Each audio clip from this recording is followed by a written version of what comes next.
জিন্দেগি তোর যাইরে ফাঁকি দিয়া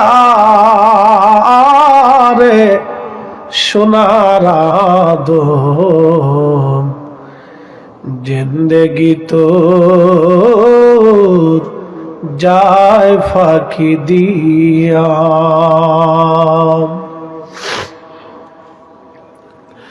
ও আদমরি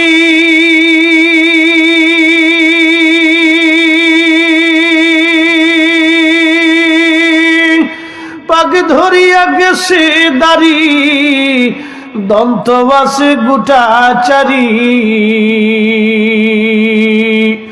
সমন জারি গিয়াছে করিয়ারে সোনার আদম, জিন্দেগি তোর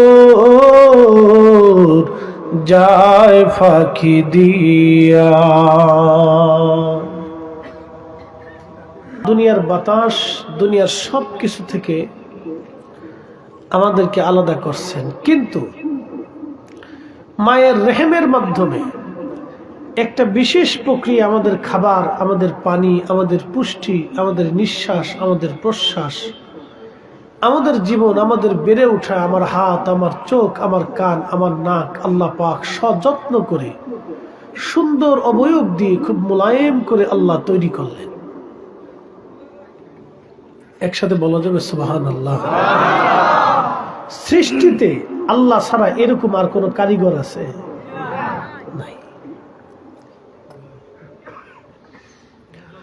আল্লাহ আদর করে আপনাকে এবং আমাকে মায়ের রেহেমের ভিতরে খুব যত্ন করে সুন্দর করে আল্লাহ তৈরি করলেন। ওয়াতাফাক্কারুনা ফি খালকিস সামাওয়াতি ওয়াল আরদ।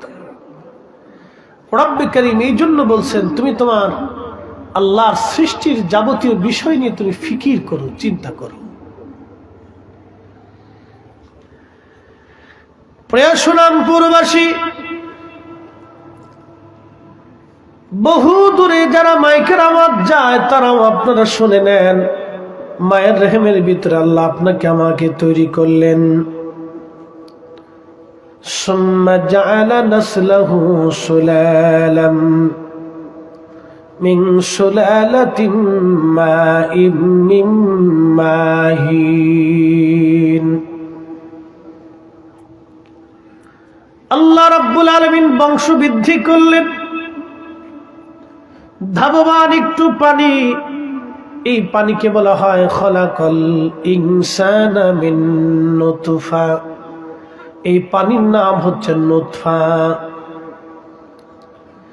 এই পানির ভিতরে থেকে শুক্রাণু ডিম্বাণু, এই শুক্রাণু ডিম্বাণু থেকে আল্লাহ আজকের ফরিদি সাহেবকে একটা অস্তিত্ব দিলেন। আমি মরা ছিলাম, ফাআহিয়াকুম, কোরআন বলে তোমাকে জিন্দা বানাইছি।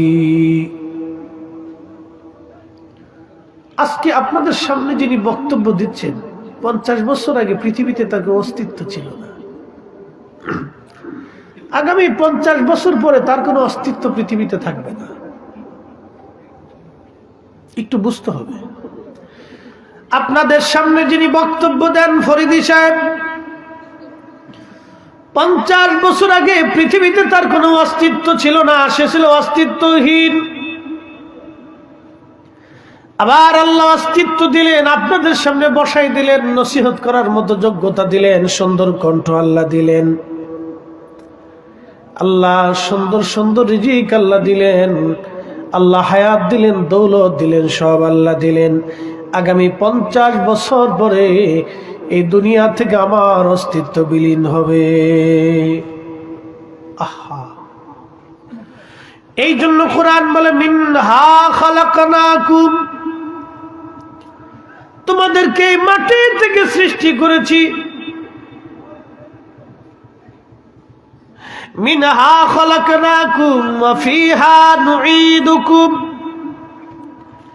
এই মাটির মধ্যে তোমাকে আবার আমি দাফন করব, মাটির মধ্যে তোমাকে একেবারে মিসমার করে দেব আমি আবার। মানুষ মাত্র মারা যায়, বেশি সময় পার হয় না, 24 ঘন্টা পর এই মানুষের পায়খানা রাস্তা দিয়ে পোকা বের হতে থাকে।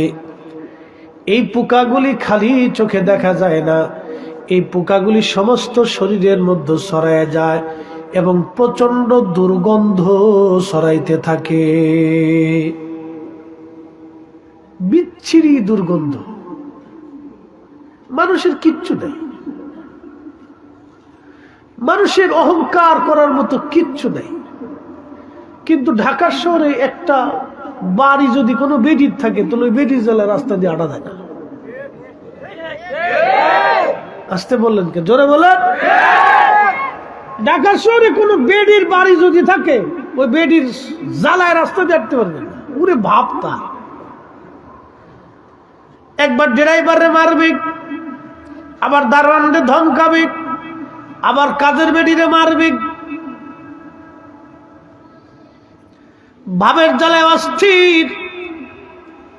দুনিয়ার সামান্য একটু অর্থবিত্ত পাইয়া মানুষ মনে করে আমি দুনিয়ার সব পেয়ে গেলাম। আহা, এই মানুষের কিচ্ছু নাই। মরে যাওয়ার সঙ্গে সঙ্গে মাত্র 24 ঘন্টার ভিতরে তার জিন্দেগির সব শেষ। জিন্দেগি তোর যাইরে ফাঁকি দিয়া রে সোনার আদম, জিন্দেগি তোর যায় ফাঁকি দিয়া।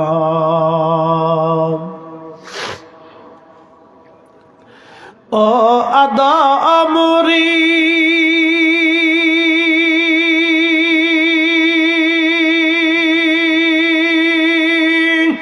পাগ ধরিয়া গেছে দাড়ি, দন্তবাসে গোটাচারি, সমন জারি গিয়াছে করিয়ারে সোনার আদম, জিন্দেগি তোর যায় ফাঁকি দিয়া।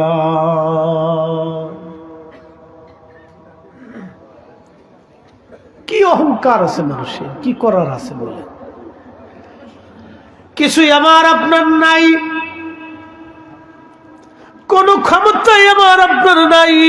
সব ক্ষমতার উৎস আল্লাহ। দুনিয়াতে মানুষ যাহা নিয়ে বড়াই করে অহংকার করে, এগুলি মানুষের না, এগুলি আল্লাহর। এগুলি সব আল্লাহর দেওয়া। বলবেন হুজুর, এই যে দুনিয়াতে কিছু মানুষ দেখবেন অন্ধ হয়, কিছু মানুষ দেখবেন ল্যাংড়া হয়, কিছু মানুষ প্রতিবন্ধী হয়, কিছু মানুষ দেখবেন দরিদ্র হয়, কিছু মানুষ ভিখারি হয়, কিছু মানুষ বিরাট অধিপত্যের মালিক হয়, কিছু মানুষ বিরাট পয়সার মালিক হয়ে যায়। এগুলি আল্লাহ কেন বানাইলেন? আদম শফিউল্লাহকে আল্লাহ সৃষ্টি করার পরে আদম নবীর পৃষ্ঠ মোবারকে আল্লাহ হাত রাখলেন। কুদরতি হাত মোবারক রাখার পরে আমরা সমস্ত রুহুগুলি সেই দিন আদমের সামনে এসে পড়ল। এই দিন আমিও ছিলাম, আপনিও ছিলেন, সবাই ছিল। সেই দিন আল্লাহ আমারও দেখাইছিলেন ফরিদ হিসাবে একটা বক্তা হবে, হাজার হাজার মানুষের সামনে বয়ান করবে, সে সবার সামনে বসে বসে কথা বলবে, আর হাজার হাজার মানুষ বসে বসে তার কথা শুনবে। ইমাম সাহেবকে দেখাইলো, শাইখুল হাদিসরে দেখাইলো, দিন মজুরকে দেখাইলো। এই বৈষম্য তারতম্য, কেউ ধনী, কেউ দরিদ্র, কেউ জ্ঞানী, কেউ পাগল, কেউ অন্ধ, কেউ ল্যাংড়া, কেউ কানা, কেউ বোবা, কেউ ভিখারি, কেউ বাচ্চা। আদম নবীর মনে বড় দয়া লাগলো, আল্লাহকে ডাক দে, বলো রব, আমি তো বাবা আর এরা তো আমার সন্তান। সন্তানের প্রতি তো বাবার দয়া হয়, সন্তানের প্রতি তো বাবার বড় মায়া লাগে। আল্লাহ, আমার সন্তানদের কাউকে দেখলাম ল্যাংড়া হবে, কাউকে দেখলাম বোবা হবে, কাউকে দেখলাম অন্ধ হবে, কাউকে দেখলাম পাগল হবে, কাউকে দেখলাম ভিখারি হবে, কাউকে দেখলাম দিনমজুর হবে, কাউকে দেখলাম ধনী হবে, কাউকে দেখলাম বিত্তশালী হবে, কাউকে দেখলাম রাজা হবে, কাউকে দেখলাম আলেম হবে, কাউকে দেখলাম জালেম হবে, কাউকে দেখলাম চোর হবে, কাউকে দেখলাম ডাকাত হবে, কাউকে দেখলাম খুনি হবে, কাউকে দেখলাম জেল খাটবে, কাউকে দেখলাম ফাঁসিতে ঝুলবে। আল্লাহ, কাউকে দেখলাম পানিতে ডুবে মরবে, কেউ না খেয়ে থাকবে, কেউ খাবার জন্য লোক খুঁজে পাবে না, কেউ থাকার জায়গা পাবে না, কিন্তু কারো থাকার জন্য মানুষ খুঁজে পাবে না। কথা কন না কেন? আপনাদের সিলেটে এরকম বহু লন্ডনের বাড়ি পড়ে থাকে, থাকার মানুষ নাই। কথা কন না কেন? আবার এরকম সিলেটে বহু মানুষ আছে যার বাড়িতে ঘরও নাই। আহা, ফয়সালা আল্লাহর, ফয়সালা আসমানের। আল্লাহ পরীক্ষা করার জন্য পাঠাইছে। আদম নবী চোখের পরে ছেড়ে দিয়ে কাঁদে, বলে আল্লাহ বৈষম্যের দরকার কি? আমার সন্তানদেরকে সব সমান করে দাও। ধনী দরিদ্র দিও না, গরিব মিসকিন দিও না, অন্ধ ল্যাংড়া দিও না, জ্ঞানী অজ্ঞানী দিও না, পাগল ভালো দিও না, অসুস্থ সুস্থ দিও না। আল্লাহ সব সমান লেভেল করে দাও। আল্লাহ ডাক ডাকে, আদম আমি ইচ্ছা করলে সমান করে দিতে পারতাম, কিন্তু সমান এই জন্য করলাম না, আমি আমার বান্দাদেরকে পরীক্ষা করব, কে পরীক্ষায় পাশ করে। আল্লাহু আকবার। আমি বান্দাকে পরীক্ষা করব, কে পরীক্ষায় পাশ করে। এক্সামিনেশন সেন্টারে বসে রয়েছে। এই দুনিয়াটা একটা পরীক্ষার জায়গা। এই কোরআন আল্লাহ বলতেছে, الذي خلق الموت والحياة ليبلوكم أيكم أحسن عملا।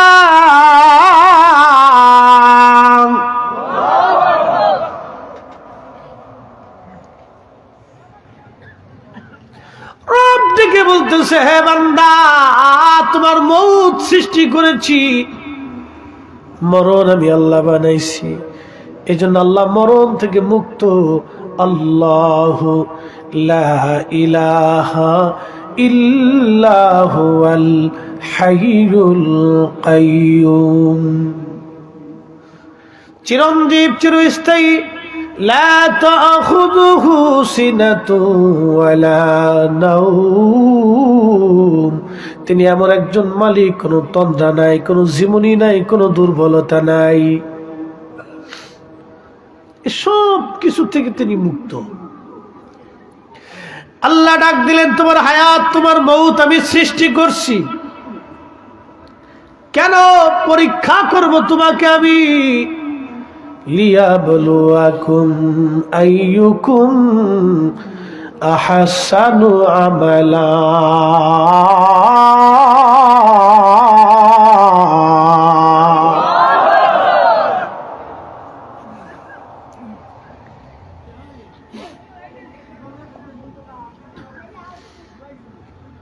আহসানু আমালা, আহসানু আমালা, কে দুনিয়াতে ভালো কাজ করো আমি আল্লাহ পরীক্ষা করব। ভালো কাজ করার জন্য ভালো একটা মনের দরকার। কি কথা কর না কেন? ভালো কাজের জন্য ভালো মনের দরকার। বিকলবিন সালিম, পরিশুদ্ধ আত্মা। এই পরিশুদ্ধ আত্মা আপনি কোথায় গেলে শিখবেন, কোথায় গেলে পাবেন? আপনারা যারা সাহেব কেবলা ফুলতুলি রহমাতুল্লাহ রুহানি সন্তান আছেন, আল্লাহর ওলি সাহেব কেবলা ফুলতুলি রহমাতুল্লাহ আপনাদেরকে তাসকিয়াতুন নফস শিক্ষা দিয়েছেন। নফস থেকে ময়লা দূর করার জন্য একটার নাম অহংকার, আর একটার নাম হিংসা, রিয়া, কামনা, বাসনা। এইগুলি থেকে যে নফস, যে আত্মা মুক্ত থাকে, এই আত্মা সম্পর্কে আল্লাহ বলছেন, ইয়া আইয়াতুহান নাফসুল মুতমাইন্না। এই আত্মার নাম প্রশান্ত আত্মা। আবার পৃথিবীতে কিছু আত্মা আছে অসুস্থ আত্মা। কি কথা কন না কেন? কথায় কথায় যারা গালি দেয়, কথায় কথায় যারা অন্যের দোষ খুঁজে, দেখবেন হিংসা করে, অন্যের ভালো দেখতে পারে না, অন্যের জনপ্রিয়তা দেখতে পারে না। আবার আমরা দেশে অনেক ইমাম আর এক ইমামের চাকরি খাওয়ার জন্য পিছে লেগে যায়। এই আত্মা হলো বদ আত্মা, এটা হলো শয়তানের আত্মা। কি কথা কন না কেন? ঠিক কিনা? বাবারে, এই জন্য বলতেছি আল্লাহ আল্লাহ, সুন্দর একটা আত্মা লাগবে, সুন্দর একটা মন লাগবে, মন।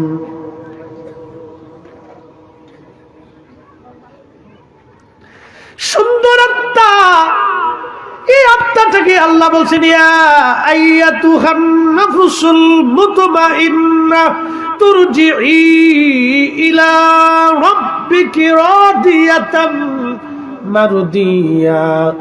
ও প্রশান্ত আত্মা, তুমি দুনিয়াতে ভেজাল করো নাই, মালে কম দেও নাই, মানুষের খারাপ কাজ করা শিখতে শেখাও নাই, অন্যায় করো নাই, মিথ্যা কথা বলো নাই, মানুষ তুমি ঠকাও নাই, ভাইরে ঠকাও নাই, বোনের ঠকাও নাই, সন্তানরে ঠকাও নাই, স্ত্রী ঠকাও নাই, বন্ধু বান্ধবের হক মারো নাই, প্রতিবেশীর সাথে তুমি ঝামেলা করো নাই, তাদের হক তুমি বুঝাই দিয়েছ, মসজিদ তুমি ছাড়ো নাই, রোজা তুমি ছাড়ো নাই, সুযোগ হইলি অর্থ হইলি হজ আদায় করছো, জাকাত প্রদান করছো। হে প্রশান্ত আত্মা, তোমার দিলটা আত্মাটা তুমি আমি আল্লাহর দিকে এবং নবীর দিকে রুজু থাকছো। আসো আসো, আমি আল্লাহর সন্তুষ্টির দিকে আসো আত্মারে, আমি তোমার উপরে সন্তুষ্টি আছি।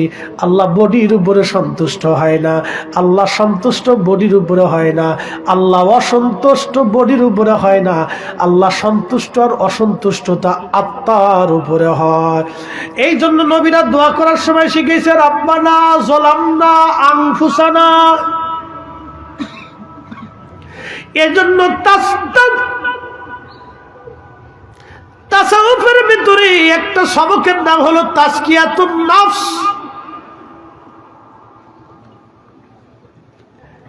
কুরআন বলতেছে কদ আফলাহা মান যাক্কাহা ওয়া কদ খাবা মান দাসাহা। যে তার নিজের আত্মাকে পরিশুদ্ধ করলো সে কামিয়াবি হলো, আর যার আত্মাটা নষ্ট হয়ে গেল সে ধ্বংস হয়ে গেল। ধ্বংস ধ্বংস ধ্বংস ধ্বংস।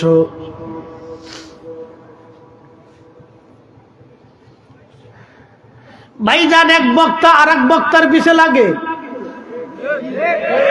আসতে বললেন কেন? জোরে বলেন। যেই বক্তা অন্য বক্তার দোষ গায়, মিথ্যা মিথ্যা তহমত দেয়, বুঝবেন ওই বক্তার অন্তর ভালো না। কথা কর, এর অন্তর, কথা কর না, অন্তর, এর অন্তর ভালো না, এর অন্তরে সমস্যা। বিকলবিন সালিম না।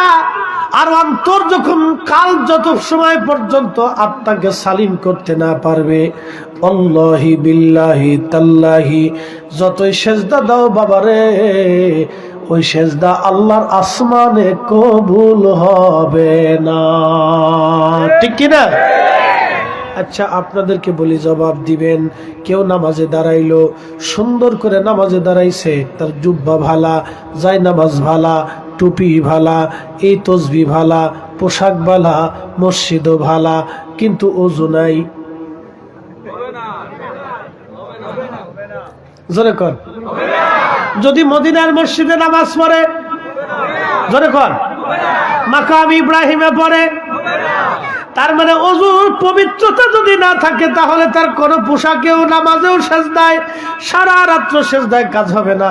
কারণ আত্মা যদি নষ্ট থাকে, তাহলে সারা জীবন ওযু করলেও শরীর পাক হবে না।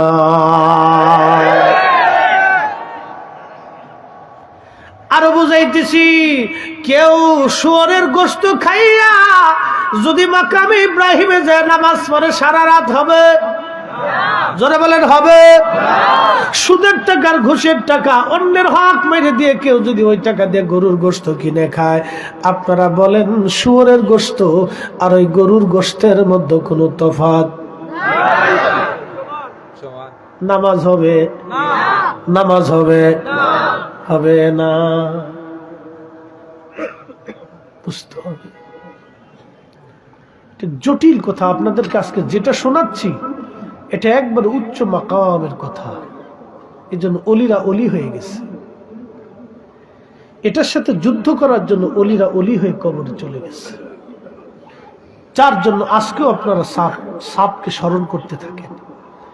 এই সিলেটের, বাংলাদেশের কোটি কোটি হাত ওনার বছরে কোটি কোটি বার উত্তোলিত হয়। কি কথা কর না কেন? এই সিলেটে বহু এমপি মরে গেছে, বহু মন্ত্রী কবরে চলে গেছে, বহু প্রভাবশালী কবরে চলে গেছে, বহু বিত্তশালী কবরে চলে গেছে, বহু লন্ডনী কবরে চলে গেছে, কত ইন্ডাস্ট্রির মালিক কবরে গেল, গ্রুপ ইন্ডাস্ট্রির মালিক কবরে চলে গেল, কতজন কবরে চলে গেছে। তাদের কবরে কেউ যায় না, তাদের নামে কেউ হাত বাড়ায় না। কিন্তু এমন একজন মানুষ যিনি সারাটা জীবন পরিশ্রম করে রন্দে রন্দে কোরআন শিখাই গেলেন, আজকে কোটি কোটি হাত তার জন্য হাত বাড়ায়। আল্লাহ আল্লাহ আল্লাহ আল্লাহ, সাহেব কেবলার খেদমতে আজকের মাহফিলের সওয়াব পৌঁছায় দাও। কোটি কোটি হাত প্রত্যেক বছরে আল্লাহর দরবারে হাত তুলে একজন ব্যক্তির জন্য, তাহলে কি পরিমাণে তাসকিয়াতুন নফস করে গেলেন, কি পরিমাণে আল্লাহকে তিনি খুশি করে গেলেন। আমাদেরও উচিত ওইভাবে আল্লাহকে খুশি করে যাওয়া। কি কথা কর না কেন, ঠিক কিনা? খুশি করে যাওয়াটা দরকার।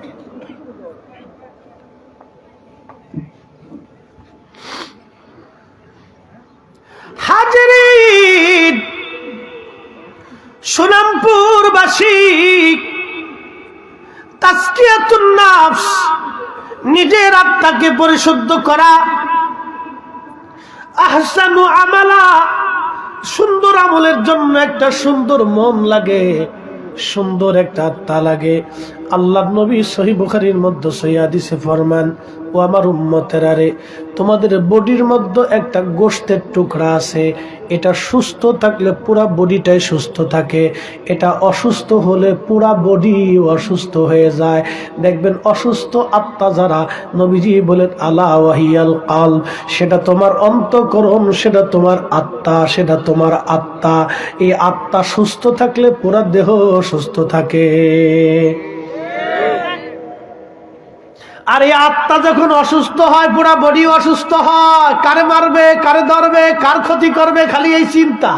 কি কথা কর না কেন? আমার দেশের কিছু বেডি আছে পান খায়, যদিও সিলেটে পান খুব প্রসিদ্ধ। আপনারা খাওয়ার পরে পান না খাইলে মনে হয় না যে খাওয়ানো হয়েছে। কি কথা ঠিক কিনা? চা খাইতে হইব আর পান খাইতে হইব, খাবেন, অসুবিধা নেই, নিষেধ নেই, যদ্দূর পারেন খান, খাওয়ানো নিষেধ নেই। বিসমিল্লাহ বলে খান আর আলহামদুলিল্লাহ করে শেষ করেন, অসুবিধা নেই। আমরা কিছু এলাকাতে দেখবেন কিছু মহিলা পান খায় আর খালি গিরাম করে ঘুরে, এই বাড়ির দোষ ওই বাড়ি যাইয়া, ওই বাড়ির দোষ ওই বাড়ি বইলা খালি ভেজাল বাঁধায়। এটা হলো অসুস্থ আত্মা। কি আত্মা? অসুস্থ আত্মা। এটার আত্মাটাও অসুস্থ, এই জন্য বডিও অসুস্থ, খালি ছটপট ছটপট করে। এই আত্মার শয়তানের কন্ট্রোলে নিয়ে গেছে। ও চারপাশ দিয়ে ঘুরে। আব্দুল করিম নতুন করে বিয়ে করে নিয়ে আসছে, কেবল 1 মাস।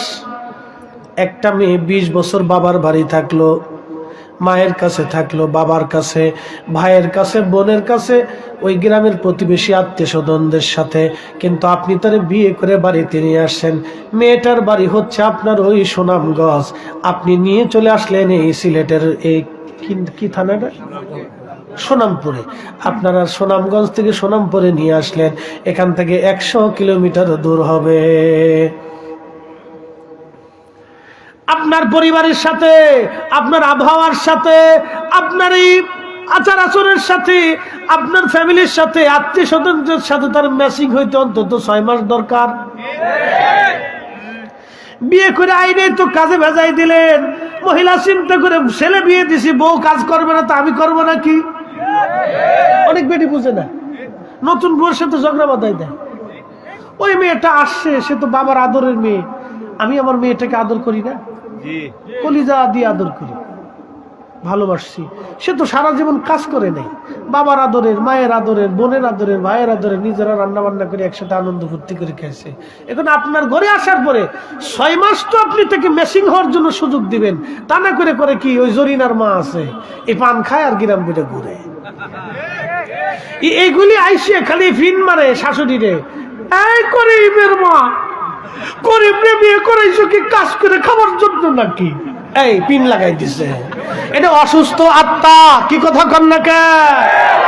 এগুলো সমাজের কীট, সার ফুকা, উই ফুকা, তেলা ফুকা, এরা মানুষ না হইয়া শিল কুত্তা হয়ে জন্ম নিলে ভালো হইতো।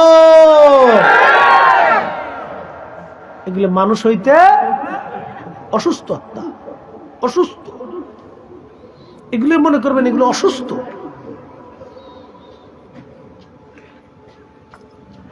এইগুলি অসুস্থ আত্মা সমাজে আর ফ্যামিলির ভিতরে ঝগড়া বাঁধায়। এই ঝগড়া বাঁধাইয়া এরা কত হাজার ভাই বোনের ঘর ভেঙে দিয়েছে, দেশে তার হিসাব নাই। এটা মহামারীর মতো একটা ব্যাধি। আপনি জানেন না কত হাজার সংসারেরা ভাঙছে, তার হিসাব নাই। ধরেন করিমের মা অত্যন্ত ভালো মানুষ, অনেক শাশুড়ি আছে খুব ভালো, খুব নরম মনের, বৌমাদেরকে মেয়ের মতো আদর করে, ঠিক কিনা? অনেক মায়েরা আছে বৌমাদেরকে মেয়ের মতো আদর করে। আমি যদি আমার স্ত্রীর সাথে কোনো সময় ঝগড়া করতাম, শোনেন আপনাকে ঝগড়া লাগে না, সোনামপুরে লাগে না, সব বলি আল্লাহ, বিরাট বড় বুজুর্গ। আপনারা মনে করেন যে আমরা লাগে না? বাংলাদেশে এমন কোন বক্তা নাই যে ঝগড়া না লাগে। যে যত আইসে বড় বড় বক্তব্য দিক না কেন, কাজ নাই লাগে। ও এক জায়গায় নেগেটিভ পজিটিভ থাকতে আপনার ঠোয়াঠি লেগে যায়। আমাদের আঞ্চলিক ভাষায় বললাম আর কি, ধাক্কা ধাক্কি ওই ঝগড়া ভাষা টুকটাক লেগে যায়। আমি সেতলে হে ঠান্ডা, হে সেতলে আমি ঠান্ডা, বুঝছেন না? লাগবে। আমি জীবনে দেখতাম যে আমি ঝগড়া করলে বাদলে মা আমার পক্ষ নিত না, তার বেটার বউর পক্ষ নিত। এখন বুঝি কথাটা তো সত্য। সেদিন যদি সে আমার পক্ষ নিত তাহলে আমি আর উত্তেজিত হইতাম। এমনও হইতে পারতো সংসার ভেঙে যেতে পারত। কিন্তু সে যখন তার বৌমার পক্ষ নিছে তখন আমি দুর্বল হয়ে গেছি আর আমার স্ত্রী সবল হয়ে গেছে। এটা হলো কাজ। অনেক মহিলারা এটা বুঝে না, অনেক মহিলারা না বুঝে আমি আমার ফুলারে আর এক জায়গায় বিয়ে দিব। কি কথা কর না কেন? আমার ফুলা কি ফরিয়া ফুলা নাকি, ল্যাংড়া নাকি, কানা নাকি, ফুলারে আর এক জায়গায় বিয়ে দেবো? শয়তানি মনে করেন যে সাবি মেরি দেখে চাষি লাফাও, চাষি লাফা। অসুস্থ আত্মা। কি কথা কর না কেন? কি আত্মা? অসুস্থ আত্মা, সুস্থ না, এটা অসুস্থ আত্মা। নফসে মুতমাইন্না হয় নাই, এটা অসুস্থ। শয়তানে চাবি মেরে দেখা চাষি লাফাও, কয়েকদিন পরে বুঝবা। এই লাফাইয়া লাফাইয়া দুইটা সংসার নষ্ট করে দিল। স্বামীর স্ত্রী জুদা হয়ে গেল, মেয়ের ঘরে মেয়ে চলে গেল, ছেলের ঘরে ছেলে চলে আসলো। বুঝতে পারছেন? এটা অনেক বড় অশান্তি, ভাষায় প্রকাশ করার মতো না। আর যদি একটা সন্তান থাকে কোন রকম ছোট মোটো বাচ্চা কাচ্চা, এই সমস্ত বিপদ, দুইজনের ঝগড়ার সমস্ত রিজাল্ট সারমর্মটা ওই বাচ্চার ব্রেনে যে আঘাত করে, ও বড় হইতে থাকে আর এগুলি উপভোগ করতে থাকে। মার সাথে বাবার ঝগড়া হয়েছে, সারাসারি হয়েছে, গ্রামের মানুষ, প্রতিবেশী, বন্ধু বান্ধব খুঁটা দেয়, ও বড় পর্যন্ত শুধু খুঁটা শুনতে শুনতে বড় হয়ে জিদ তৈরি হয়। ওই বাবা মার প্রতি তার বিদ্বেষ আসে, ঘৃণা আসে। ওই সন্তান কন্ট্রোলের বাহিরে চলে যায়। বাবা, বাস্তবতা থেকে বলতেছি, যতদূর সম্ভব হবে মেসিং করে দিবে। হাজার কষ্ট হলো স্বামী স্ত্রীর ভিতরে মেসিং করে দিবে, মিথ্যা কথা বলে হলেও মেসিং করে দিবে। যারা স্বামী স্ত্রীর তালাক বিচ্ছেদকে উস্কে দেয়, আল্লাহর কসম করি ও শুয়োরের চাইতে নিকৃষ্ট। এই সমস্ত লোককে জুতা দিয়ে বাইরে সমাজ থেকে আলাদা করে দিতে হবে। এগুলো অসুস্থ আত্মা, এগুলো অসুস্থ আত্মা। প্রিয় হাজিরিন, সুনামপুরবাসী, এই জন্য আহসানু আমালা, সুন্দর আমলের জন্য সুন্দর একটা মন দরকার, একটা আত্মা দরকার। এই আত্মার নাম নফসে মুতমাইন্না, তুরজিই ইলা রাব্বিকি রাদিয়াতাম মারদিয়া। তুমি আল্লাহর সন্তুষ্টির দিকে আসো, আল্লাহ তোমার উপরে রাজি এবং খুশি আছে। একের পরে আল্লাহ বলতেছেন, ও আমার সুস্থ আত্মা, ও আমার সালিম আত্মা, ও আমার বান্দা তুমি চলে আসো। ফরিদি সাহেবের আত্মা চলে যাবে, ফরিদি সাহেব পরে থাকবে। এই বডিটা শুধুমাত্র 4টা পদার্থ দিয়ে বানাইছেন, একটা মাটি, বাতাস, আগুন, পানি। মাটি, আমরা প্রত্যেক মানুষের মূল সৃষ্টির শুরুটাই মাটি। বাদাল খালক, খালকুল ইনসানি মিন তুরাব। আল্লাহ রাব্বুল আলামিন মানব জাতিকে সূচনাই করছেন মাটি থেকে। সুম্মা জাআলা নাসলাহু, এরপর আল্লাহ তার নসলটাকে বৃদ্ধি করেছেন সুলালাতিম মিন মাইন মাহিন, ওই পানি শুকরাণু থেকে। সর্বপ্রথম আদম হলো মাটির তৈরি এবং আম্মাজান হাওয়া আদম আলাইহিস সালামের বাম পাজরের বাঁকা হাড্ডি থেকে। আদম যেহেতু মাটি, হাড্ডিটাও মাটি। আদম যেহেতু মাটি, তার নুতফাটাও মাটি। কি কথা কর না কেন? আদম যেহেতু মাটি, তার নুতফা, তার বীর্য, তার এই পানিটাও মাটি। তার মানে আমাদের মূলে কি? মাটি। মূলে কি? মাটি। কিন্তু এর সাথে আরো 4টে পদার্থ দিলেন আল্লাহ, পানি, বাতাস, আগুন। শ্বাস প্রশ্বাস যদি না থাকে তাহলে মানুষ বাঁচবে না। শরীরে আগুন যদি না থাকে মানুষ বাঁচবে না। এই প্রচন্ড শীতের মধ্যে চারপাশে ঠান্ডা হয়ে গেল, আপনার প্যান্ডেল ঠান্ডা, মাটি ঠান্ডা, পানি ঠান্ডা, গাছ ঠান্ডা, কিন্তু আপনার শরীরের ভিতরে গরম। আচ্ছা বলেন, শরীরের ভিতরে আগুন দিয়া গরম যিনি রাখলেন, ওই মালিকের নাম কি? 4 রঙের মশলা দিয়া যে কইরাছে তোর গঠন, 4 রঙের মশলা দিয়া। আগুন, পানি, মাটি, বাতাস একই যোগে করিয়া প্রকাশ। আগুন, পানি, মাটি, বাতাস একই যোগে করিয়া প্রকাশ। দেখিলি না তুই কইরা তালাশ, ওরে দেখিলি না তুই কইরা তালাশ, কোন জায়গা সে মহাজন। 4 রঙের মশলা দিয়া, 4 রঙের মশলা দিয়া যে কইরাছে তোর গঠন, 4 রঙের মশলা দিয়া।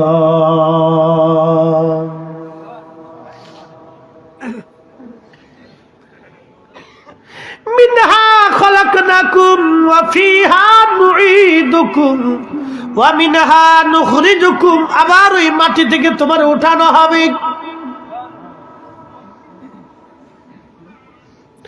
তারাতান উখরা।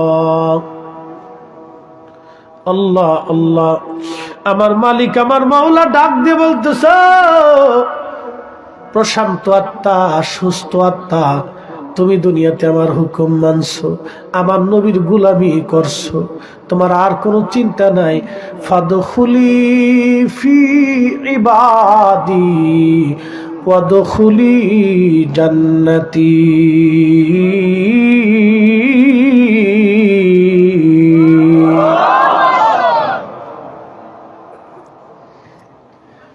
জান্নাতে চলে যাও, জান্নাতে চলে যাও, জান্নাতে চলে যাও। তাহলে পরীক্ষাটা কি? ভালো আমল কে করবে? এটা দুনিয়াতে পরীক্ষা।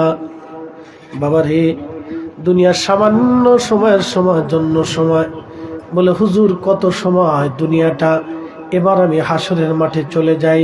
আল্লাহর কোরআন বলতেছে, তারুজুল মালাইকাতু ওয়ার রূহু ইলাইহি ফি ইয়াউমিন কানা মিকদারুহু 50 আলফা সানা। মনোযোগ দিয়েন সোনামপুরবাসী, সিলেটের মুসলমান, 360 আউলিয়ার মুসলমান, 360 আউলিয়ার দেশের সন্তানেরা, আল্লাহু আকবার।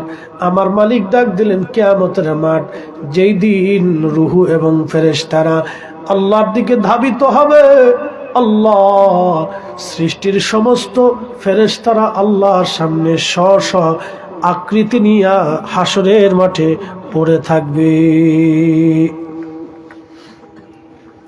সৃষ্টির সমস্ত ফেরেশতা সিজদার মধ্যে হাসরের মাঠে পড়ে থাকবে। সেই দিন একজন দুইজন ফেরেশতা না, দুনিয়ার বালুগুলি মানুষ গুনে দিতে পারবে, কিন্তু ফেরেশতা কি পরিমাণ আছে গুনে দিতে পারবে না। দুনিয়ার মাটির বালির সংখ্যাগুলি গুনে দিতে পারবে, কিন্তু ফেরেশতা গুনে দিতে পারবে না। তাহলে ফেরেশতা কত, আর ওই হাসরের মাঠ কত বড় হবে। বাজান চিন্তা করলে শরীর আপনার শিহরে উঠবে। এত বিরাট মাঠ, শুধু কি ফেরেশতা দাঁড়াবে মাঠে না, জিনেরা দাঁড়াবে।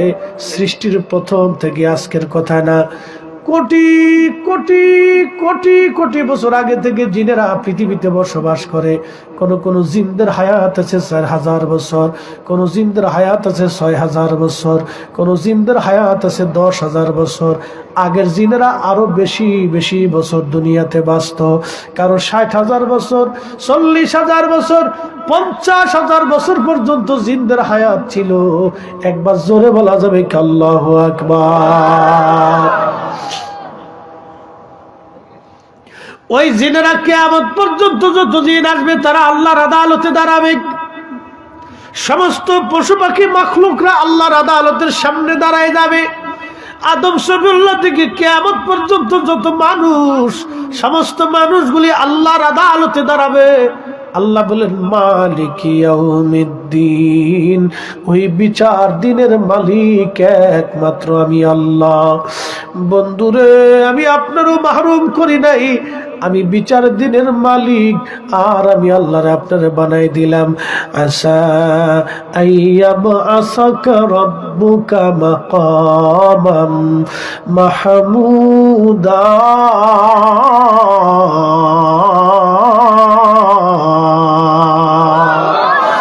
শ্রেষ্ঠ নবী দিলাম রিগ তরিয়ে নিতে রোজাসরিয়া। শ্রেষ্ঠ নবী দিলাম রিগ তরিয়ে নিতে রোজাসরি। পথ না ভুলি তাই তো দিলে পাক কোরআনের বাণী। খোদা তোমার মেহেরবানি। কথা বলেন ঠিক না বেঠে? হাজরিন, ওই হাসরের মাঠ কত বিরাট হবে, কত বিরাট হবে। এখন তো হাসরের মাঠটা কত বড় হবে একটু চিন্তা করেন, কত বিরাট হবে হাসরের মাঠ। আমি এর পরিমাণ আর লম্বত্ব বড়ত্ব আমি বলে শেষ করতে পারবো না। এবার দিন কত বড় হবে আল্লাহর কোরআন বলল। দিনটা হবে, আল্লাহ পাক বলতেছেন ফি ইয়াউমিন কানা মিকদারুহু 50 আলফা সানা। ওই দিনটা হবে দুনিয়ার 50,000 বছর এক জায়গা করলে যত বড়। দুনিয়ার 50,000 বছর, 50,000 বছর এক জায়গা করলে যত বিরাট, হাসরের একটা দিন হবে তত বিরাট। হাসরের একটা দিন হবে তত বিরাট। সূর্য থাকবে মাত্র 1 থেকে 2 মাইল উপরে।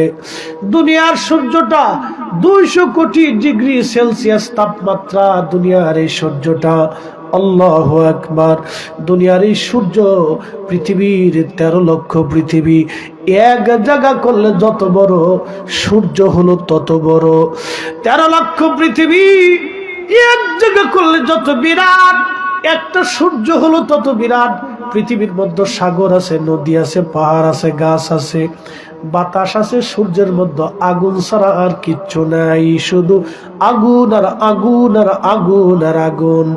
কোটি কোটি বছর ধরে সূর্যটাকে আল্লাহ জ্বালায় রাখছেন। এই সূর্যটা জ্বলার জন্য আল্লাহ গ্যাস ব্যবহার করেন, আল্লাহ প্রদত্ত গ্যাস। এই গ্যাস ফেরেশতারা নিক্ষেপ করতে থাকে, সূর্যটা জ্বলতে থাকে। মাঝে মধ্যে সূর্যের আগুন প্রচন্ড পরিমাণে আরো অপরিসীম হয়ে যায়, গরম হয়ে যায়। আল্লাহর ফেরেশতারা বরফ নিক্ষেপ করে করে সূর্যটাকে ঠান্ডা বানায়।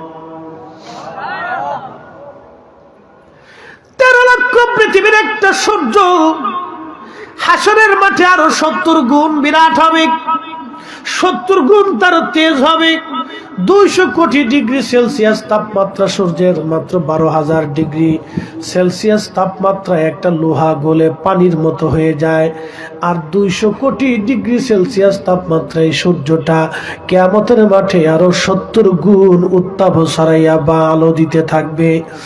আল্লাহ নবী বললেন, ঘামে হাসরের মাঠ একবারে টইটম্বর হয়ে যাবে, কারো বুক পর্যন্ত, কারো নাভি পর্যন্ত, কারো গলা পর্যন্ত, কারো থুতনি পর্যন্ত।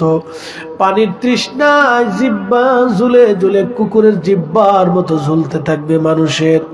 মানুষগুলি সেই দিন অর্ধ পাগলের মতো হয়ে যাবে। আর আল্লাহকে বলবে, আল্লাহ, হাসরের মাঠ এত বিরাট, এত ভয়াবহ, আর আমরা সহ্য হয় না। দুনিয়ার ভিতরে যে মানুষগুলি তাদের অর্থগুলি যাকাত দেয় নাই, আমার দেশের বহু ধনী আছে, গ্রামে আসলে ওই গুলিস্তানের পুরান মার্কেট থেকে, যাকাতের মার্কেট থেকে লুঙ্গি নিয়ে আসে। মাসখানিক পরার পরে লুঙ্গি নিয়ে বেটা পেশাব করতে বসে, নিজ দিয়ে ফাইরে ছিঁড়ে চলে যায়, শেষ। লুঙ্গি শেষ, যাকাত শেষ। এইগুলি কেন যাকাত বলে না? এগুলির নাম হলো বাহানা। যাকাত নিয়ে ফাজলামি। আল্লাহ রাসূল বলতেছেন, ওই কিয়ামতের মাঠে দুনিয়াতে যারা যাকাত দিবে না এবং দান সদকা যারা করে না, আল্লাহর পথে অর্থ খরচ করে না, ওই কিয়ামতের মাঠে তাদেরকে আল্লাহ এক পাশ করে দিবে। আহা, তাদের জন্য আলাদা মাঠ হবে, কিয়ামতের মাঠের একটা বাস তাদের জন্য বরাদ্দ হবে। আল্লাহ, সেই দিন এই মানুষগুলি তারা হাত কামড়াইতে থাকবে, গোশতগুলি কামড়ায় কামড়ায় টেনে ছিঁড়ে ফেলবে, যেখানকে মুখ দিয়ে পাবে সেখানকার গোশত টেনে টেনে ছিঁড়ে ফেলবে। আর বলবে, ইয়া রব, ফায়াকুল রাব্বি লাউলা আখরতানি ইলা আজালিন করিব। আল্লাহ, আমাদেরকে আবার দুনিয়াতে পাঠিয়ে দেন, ফাসাদদাকা, বেশি বেশি করে সদকা দিব, বেশি বেশি করে দান করব। আল্লাহ রাসূল বললেন, কিয়ামতের ময়দানে ওই ব্যক্তি নিকৃষ্ট হবে।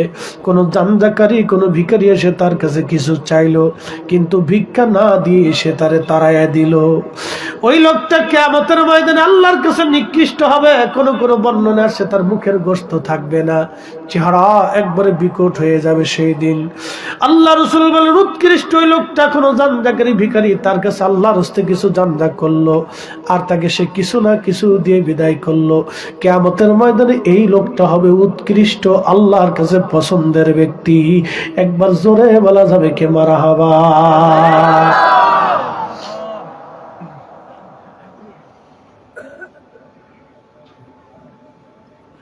বুঝে যাবেন আপনি, বুঝে যাওয়াটা জরুরি। হ্যাঁ সুনামপুরবাসী, মাইকের আওয়াজ বহু দূরে যায়। আল্লাহ আল্লাহ, কিয়ামতের ময়দানে তারা এরকম গোশত কামড়ায় কামড়ায় টেনে টেনে ছিঁড়ে ফেলবে। আল্লাহকে বলবে, আল্লাহ আমাদেরকে দুনিয়াতে পাঠান, ওয়া আকুম মিনাস সালিহিন, নেককারদের অন্তর্ভুক্ত হয়ে যাব, সালেহিনদের দলে চলে যাব। আল্লাহ ডাক দিবে, ওয়ালা ইউআখিরাল্লাহু নাফসান ইযা জাআ আজালুহা।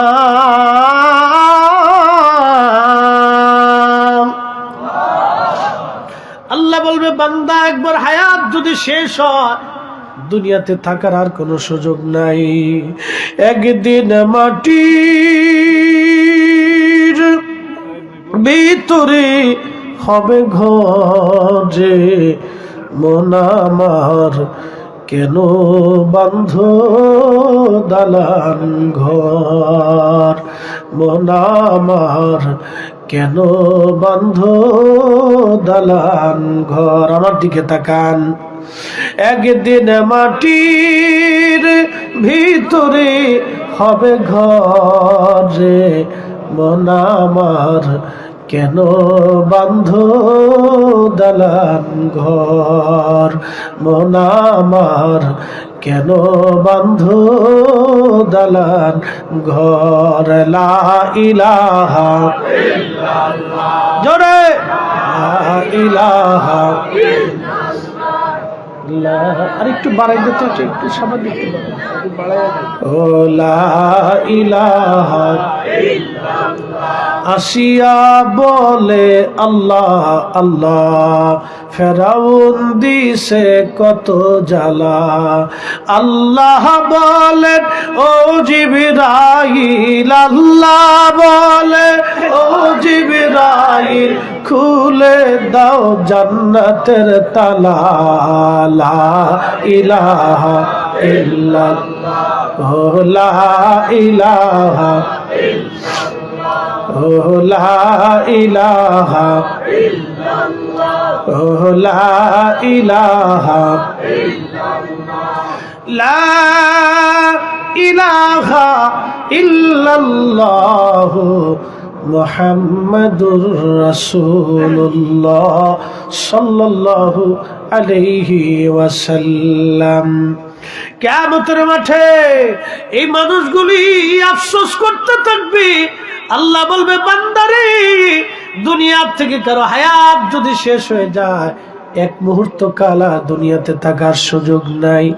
আর একবার যদি কেউ কবরে চলে যায়, দুনিয়ার থেকে, কবরের থেকে আর দুনিয়াতে আসার আর কোনো সুযোগ নাই, আর কোনো সুযোগ নাই, আর কোনো সুযোগ নাই।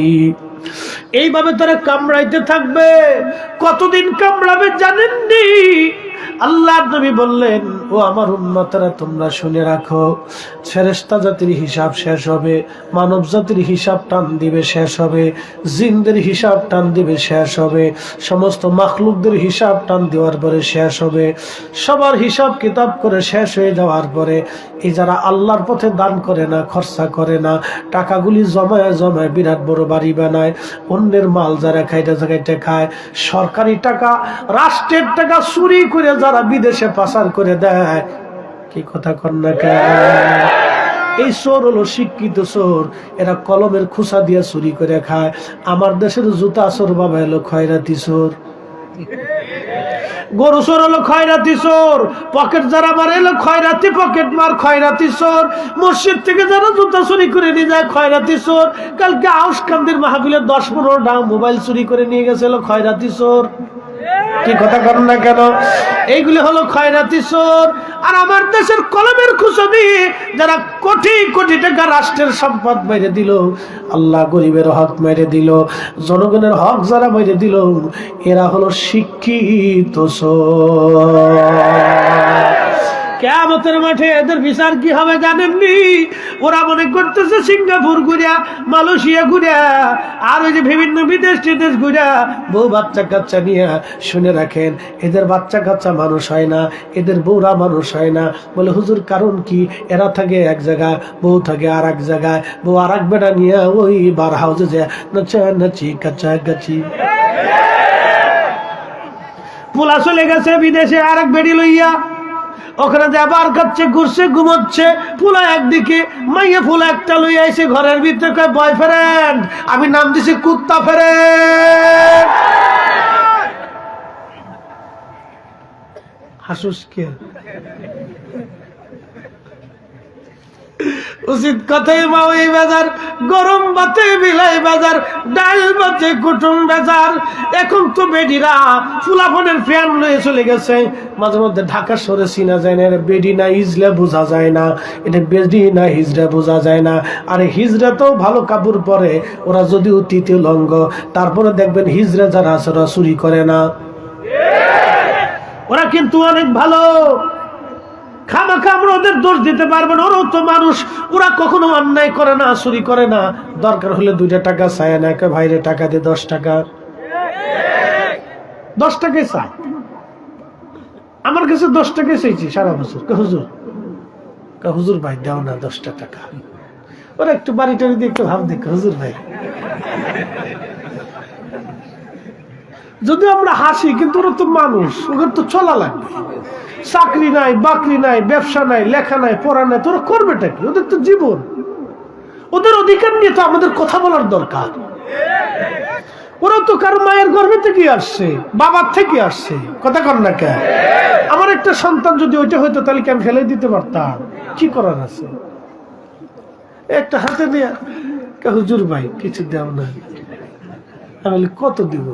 10 টাকা দাও। আচ্ছা দাও। হুজুর ভাই খুশি হয়েছি। অনেকে দেয় না, গালি দেয়, ওদের কথা তো। খুশি হয়েছি, আচ্ছা দাও। পারলে দিবেন, কি করার আছে? ওরা কি করে খাবে? এটাই করে, চাইয়া শুয়ে লয় এক একজনের কাছ থেকে। কিন্তু খুব সাতার। আবার এই বরযাত্রী পাইলে মনে করে বিরাট জ্বালার জ্বালা, 10 টাকা না দিলে তোকে বিয়ে করতে দেব।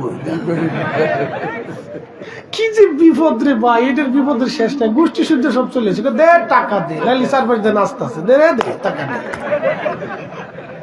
তো ওদের তো একটা কর্মসংস্থান করে দেওয়া উচিত, সরকারের পক্ষ থেকে ওদের জন্য একটা ভাতা সিস্টেম করে দেওয়া উচিত, কথা কন না কেন? রাষ্ট্রীয় পর্যায়ে ওদেরকে একটা ব্যবস্থা করে দিলে আমরা খুশি, কারণ ওরা তো মানুষ। কেন ওরা আমার বরযাত্রীর সামনে এসে এরকম ডিস্টার্ব করবে? কারণটা কি? ওরা তো পেটের দায়ে আসে, বলাও যায় না কিছু। আমার বাচ্চা ছেলে হয়েছে, আম্মার এই হিজরা কেমনে কেমনে শুনিয়া বাসার চলে আসছে। পরে টাকা টুকে দিয়ে তাড়াতাড়ি বিদায় করো, বিরাট ঝামেলা, নালিয়া ফালাফালি শুরু করবো, এই আর কি। যাই হোক বন্ধুগণ আমার, ওদেরও তো একটা জীবন আছে, ওদেরও তো এগুলি দরকার, পোশাকের দরকার। হিজড়ারা ওরাও তো পোশাক সুন্দর পরে মাঝে মধ্যে, কিন্তু আমার দেশের মেয়েদের হইল কি, পুরুষ পোলাপনের প্যান্ট লয়ে গেছে, পুরুষ পোলাপনের তারপরে আপনার শার্ট নিয়ে গেছে, পুরুষ পোলাপনের গেঞ্জি নিয়ে গেছে, পুরুষ পোলাপনের ক্যাপ নিয়ে গেছে, পুরুষ পোলাপনের ওই কি বলে হাতের কি পোলাপন কি দেয়, কি ব্রেসলেট না কি কয়, হ্যাঁ ব্রেসলাইট, ওরে বাউ, এটা না দিলি হয় না, এগুলি নিয়ে গেছে। তাহলে এত কিছু নিলি তো জাঙ্গেটা বাদ দিলি কে? কি রে তোরা আসিস কে পোলাপান? আমরা জাঙ্গেটাও লয়ে যা, চিন্তা করেন। আল্লাহ রাসূল বলেন কিয়ামতের আলামত, যেই নারী পুরুষের পোশাক পরে ওই নারীর প্রতি অভিশাপ ও দাউস, আল্লাহর জান্নাতে যাবে না। আল্লাহু আকবার, কত কঠিন অবস্থা। আর যেই পুরুষ নারীর পোশাক পরে, এখন নাম দিচ্ছে ট্রান্সজেন্ডার, 9ম শ্রেণীর 7ম শ্রেণীর বইয়ের ভিতরে লেখছে শরীফার গল্প লিখতে যায় লেখছে, আমি দেখতে আকৃতিতে পুরুষ, কিন্তু আমি মনে মনে মাইয়া।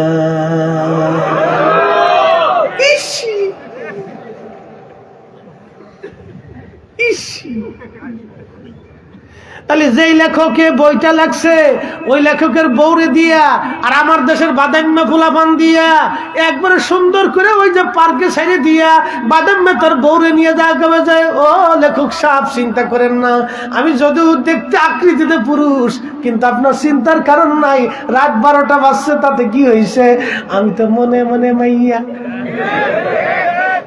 কথা কন না কেন? তার মানে আমার পাঠ্যপুস্তকের ভিতরে বিরাট বড় শয়তান ঢুকছে। এটা নাস্তিকদের ষড়যন্ত্র, সমকামীদের ষড়যন্ত্র।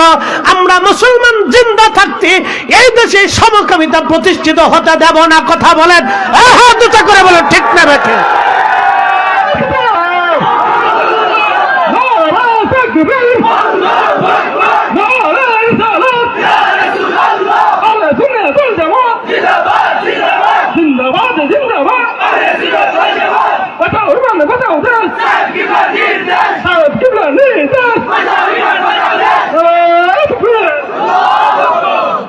প্রিয় হাজিরিন, আমাদের সতর্ক হওয়া দরকার। আজকে যদি এই সিলেটে আপনার কি বলে সিলেটের ওই স্টেডিয়াম মাঠে যদি নর্তকী আসে, ভারত থেকে আসলো, আমেরিকা থেকে আসলো, যে বেটিরা নাচে এটার নাম তো নর্তকী নাকি কর? এই সুন্দরী সুন্দরী বেটিরা এসে দুই তিন নাচ দেয়, এই সিলেটের লক্ষ লক্ষ যুবক বাবার পকেটের পয়সা চুরি করে হলো নাচ দেখতে যাবে।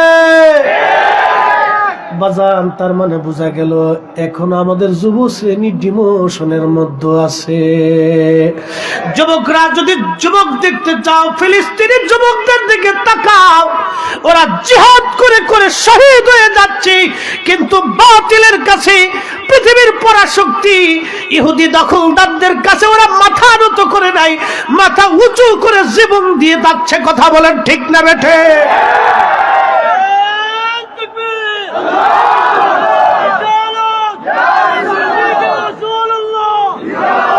প্রিয় হাজিরির, সময় আমার কম।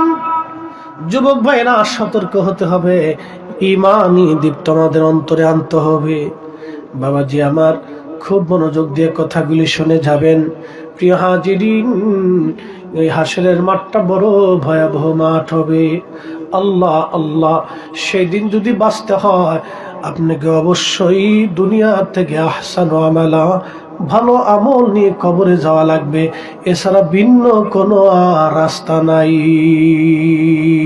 আপনি যেই পীরের মুরিদ হন না কেন, যেই বংশের ছেলে হন না কেন, শিক্ষা দীক্ষা যতই হোক না কেন, মুফতি না মুহাদ্দিস, বক্তা না তক্তা, সাতার লকব খেতাব, এইগুলি দিয়ে আল্লাহ কিয়ামতে কোনো ফয়সালা করবে না। আল্লাহর একটাই ফয়সালা হবে, ইন্না আকরামাকুম ইনদাল্লাহি আতকাকুম। দিন মজুর হতে পারে, রিকশাওয়ালাও হতে পারে, ভ্যানালাও হতে পারে, আদা পাগল হতে পারে, খেটে খাওয়া ছেলেটাও হতে পারে, দরিদ্র হতে পারে, ধনী, জেনারেল, ইংরেজি টিচার, পদার্থ বিজ্ঞানী, জ্ঞানী, ডক্টর, আর ধনী ব্যক্তির ছেলে বিরাট বড় কোটি কোটি টাকার মালিক, যার অন্তরে আল্লাহর ভয় বেশি, কিয়ামতের ময়দানে তার দাম বেশি। যার অন্তরে আল্লাহর ভয় নাই, হাসরের মাঠে চার পয়সাও মূল্য নাই। ঠিক কিনা? এই জন্য আপনাদেরকে তাকওয়া নিয়ে যাওয়া লাগবে। দুনিয়ার পরীক্ষার জায়গা, হাসরের মাঠ বিরাট বড় ভয়াবহ, বিরাট বড় ভয়াবহ। সবার বিচার শেষ হয়ে যাওয়ার পরে যারা আল্লাহর পথে খরচা করে না, তাদের বিচার আল্লাহ টান দিবে। হায় হায় হায়, কত কঠিন অবস্থা হবে। দুনিয়ার 50,000 বছর এক জায়গা করলে যত বড়, হাসরের মাঠ হবে একদিন তত বড়। আপনি একটু ক্যালকুলেটর দিয়ে হিসাব দেন, আপনার 60 বছরের জিন্দিগি দিয়ে 60,000 50,000 বছর আপনি ভাগ দিয়ে দেখেন, তাহলে দেখবেন হাসরের মাঠের কতটুকুন সময় দুনিয়াতে বেঁচে থাকেন। শেষ। হাসরের মাঠের কতটুকুন সময় দুনিয়াতে আপনি বেঁচে থাকেন, ক্যালকুলেটর দেন, তাহলে আপনি বুঝতে পারবেন দুনিয়া ধোঁকা, দুনিয়া ধোঁকা, দুনিয়া ধোঁকার জায়গা। দুনিয়া মানুষকে ধোঁকা দেয়, দুনিয়া মানুষকে ধোঁকা দেয়, দুনিয়া মানুষকে ধোঁকা দেয়, দুনিয়া মানুষকে ধোঁকা দেয়, দুনিয়া মানুষকে ধোঁকা